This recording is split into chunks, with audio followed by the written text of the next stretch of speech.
You are not going to believe it. I had a case of corruption right here in my one-man forest shop. But let me first show you what I was busy with before that happened.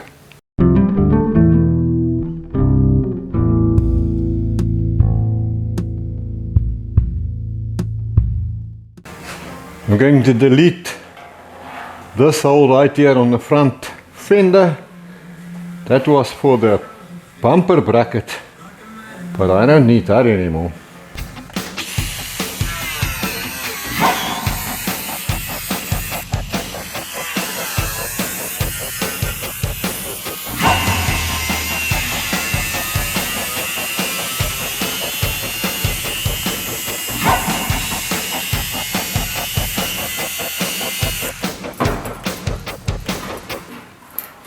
I won't cut the hole out all the way. I'm going to employ a little bit of the good old cut and butt technique. I cut myself a piece of scrap that's bigger than the opening at the moment. Just checking it, and we can see that it needs a bit of shape. It is not sitting very nicely at the moment, so we need to curve it a little bit. I'm simply going to bend it a little bit here in my old trustworthy vise. That might be enough. I'm going to go and check it. Let's see.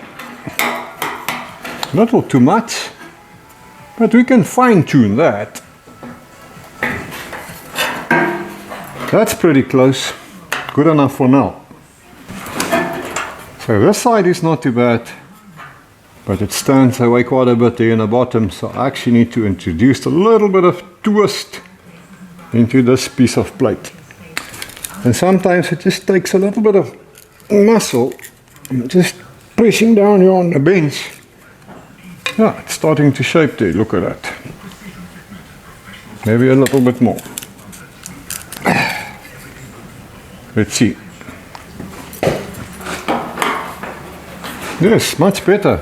Look there, a little open here on the bottom, a little bit more fine tuning required.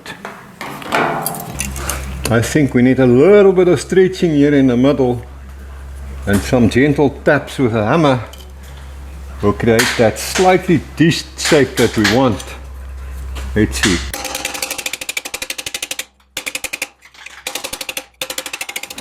Yes, I messed around with it a little bit more. And this is as good as it's gonna get.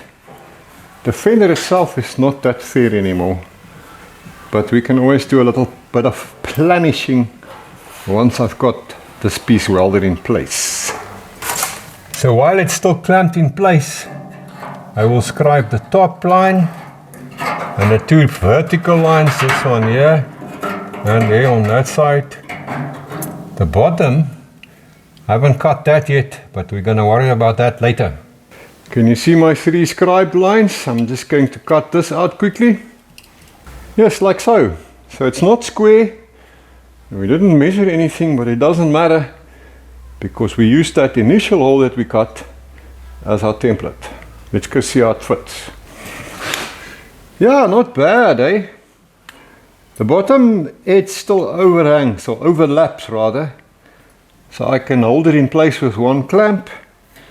The top lines up pretty nicely. Managed to get those curves pretty much the same. So I think I can do a few tacks up here.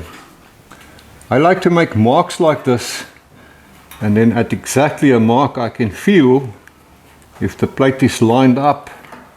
This one right here feels pretty good, so I think I'm going to give it a tack right there, and then I'll check the others and work my way along. It's actually amazing how accurate your feeling is in your fingers. I think I read somewhere that you can feel something like 0.1 millimeters, some ridiculous figure. By now, those disgusting fingers must have deeply offended people who live in an alternative reality to mine. First tack is done, and now you can see here towards the corner it needs to move in a little bit. I press it with my finger like that to line it up. So I'm just going to give it another tack right there. I know I can't show the tacks this close, I don't have a fancy lens for my camera. Right, top is done and nicely lined up with the adjacent surface. But now these vertical edges, I can't do any tacks yet because the plate still overlaps. I'm going to run a grinder along this edge and also along the bottom edge. Now instead of holding your grinder square to the surface, if you angle it and then make the cut, you will reduce the width of that cut. Here's what will happen. The two plates are overlapping, right? If you cut through both with the grinder perpendicular and then move them into place to line them up, the width of the gap is the same as the grinding disc width. But if you hold the grinder at an angle and then make the cut, now if you line them up, you end up with a much smaller gap.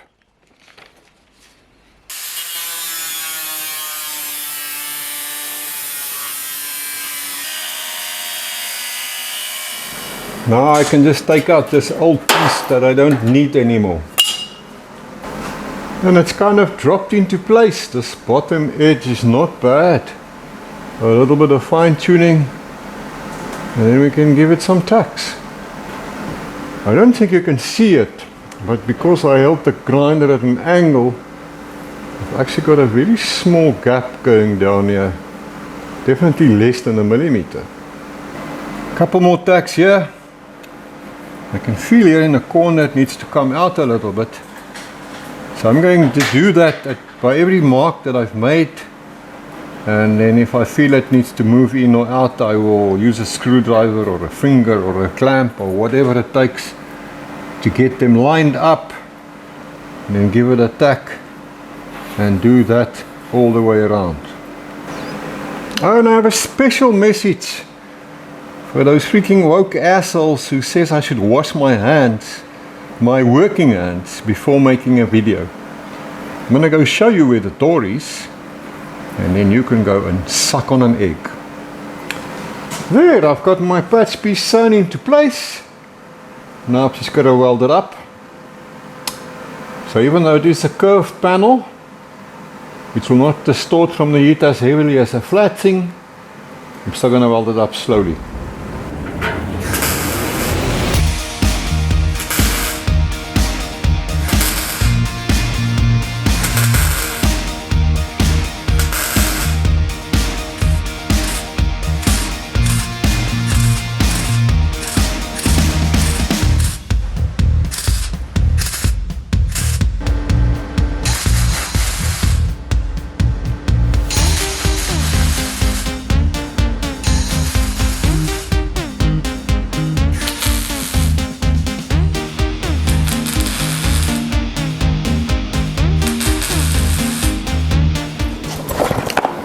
So this business of cooling down your tack with compressed air after each weld, like some guys do, I don't believe in that. I actually think it even makes matters worse. If your weld wants to distort, it will distort. So I would rather put my trust in planishing, which is necessary anyway. So I do my series of spot welds, then I let it cool down naturally, and then I carry on with my story. So while waiting for the welds to cool, you can always spend a little time in the staff restroom, which is not a bad thing to do, and contemplate matters of importance. Like for instance, do you know how to test for rotten eggs? You dunk them into water, and the ones that float, the floaters, those are the ones that you give to those assholes I mentioned earlier. And servicing the brush cutter. Now if you have any experience with these things, you will know that all two-stroke engines are female. Why? Well, they work fine and then they start sputtering for no apparent reason, and then you've got to just give them TLC. You don't really know what was wrong, but after giving them some tender loving care, they are good again. That should do it. Already cleaned up the carburetor. Well, I don't mind keeping it alive. The wife is the one that drives it all the time. So yeah, who am I to argue? Let's see if it will start.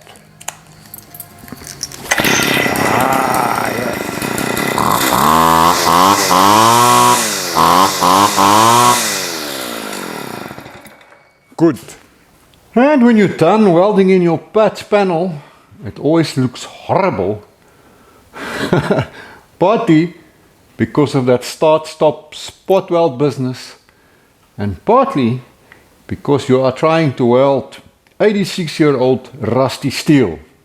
Well, that's my excuse anyway. You gotta admit, it's a good one. Then there is a good reason why grinders were invented.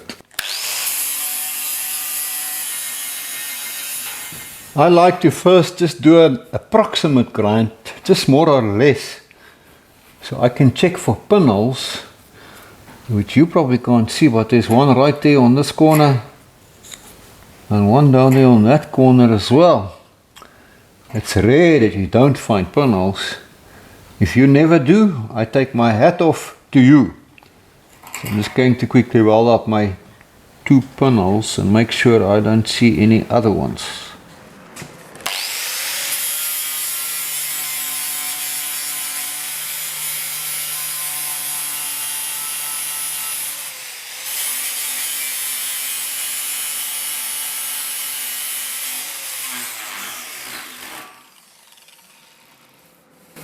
Right, I've got my pinholes welded up, and now with my filthy but extremely sensitive fingers, I can feel I've got a little bit of a dent going in this area.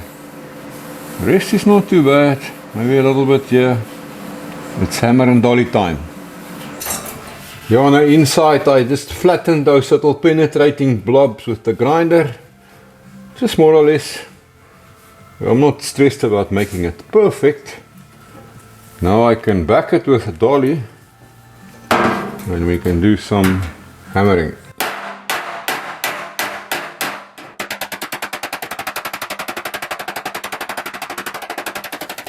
Some more planishing followed by sanding, and my patch piece is done. Now it's not perfect by any means, hey, but let's keep the end game in mind. I'm keeping the patina on this fender, and it's got a few dents and scratches in other spots. So this is good enough for me.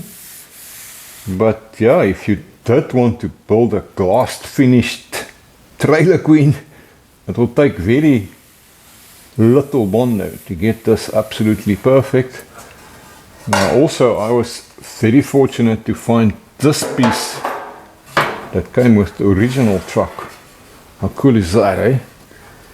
So I might do something here down the line because of this cutout.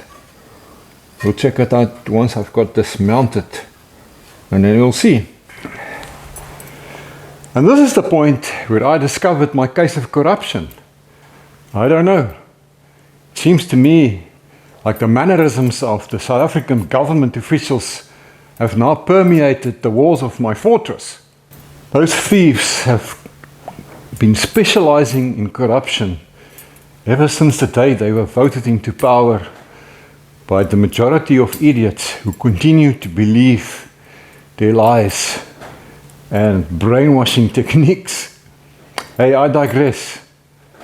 I'm bordering on breaking rule number 1. But not yet. So far, I'm just stating the truth.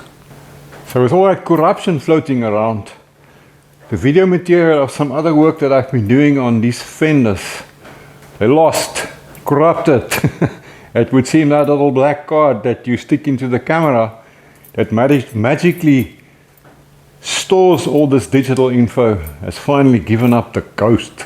So to recap, my next step here is to install the engine and the gearbox.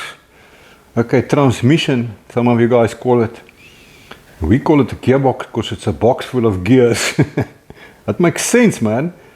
I mean, that thing there in the back, my namesake, that's also a transmission device. I can't do this yet, though, because I sent my gearbox off to my mate Baden Geldenhuis for a complete rebuild. Yeah, he's a wizard with that stuff. So I'm still waiting for my, okay, I'll call it a transmission, to please some of you guys. I'm waiting for it to get back. And so I turned my attention to the front fenders in the meantime. Not exactly exciting stuff, but work that needed to get done. You might remember from a previous video that I had to open up these wheel arches to allow clearance for the wheels. So I've got an issue right here. With the wheels fully turned and the truck at approximate ride height, the tire is catching the fender right there. Look, it's tied up against the edge of the fender there, that lip. And of course, if the suspension works, it's going to get even worse. So yes, I'm going to have to do a little bit of surgery here and remove some of this material to get that clearance that I want, or that I need. Something to this effect.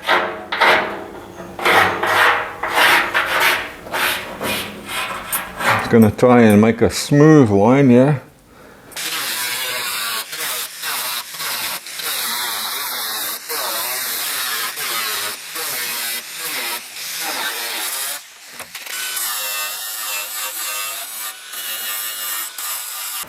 That's gonna work for me. Yeah, that's good enough for now, I reckon. I would still need to stiffen this edge. So when I take the fender off again, I can align this, edge this with some round bar. Rad rod style, just a little spot weld every inch. I suppose you could spend the time to try and do a wire edge if you've got the time and all the fancy tools. But considering everything I still want to do, this is definitely good enough for me. And it does make for a friendly edge. And like I said, it's stiffened it up very nicely. And this whole section here was in a very bad state. So I decided to replace that with a patch panel as well. Now it's all good again. And yeah, down there you can see those openings for the front bumper that I have now deleted. So the metal work on my front fenders are done and taken care of. Everything's lekker. One small item I can tick off the list. Oh, that hole over there, you might recall that from the video where I built the headers. We have our spark plug at the exit of the exhaust. What's that all about? Why? What's going on with the spark plug down there? Why is the spark plug in the wrong place? Now I've also been noticing the presence of another form of corruption. Let's just call it duty cycle corruption. My duty cycle used to be pretty close to 100%, but it's declining, and I think I'm currently, I don't know, around 50% or so. Thanks for hanging out with me. I'll see you oaks next week. Until then, as always, have a lekker one. Whatever makes you happy, it just depends on you. So think a little bigger and dream what you could do. Only did to dream. Front end. Only did to dream. Yes, man. Life will work its magic if you only dare to. We are making progress here. I love it.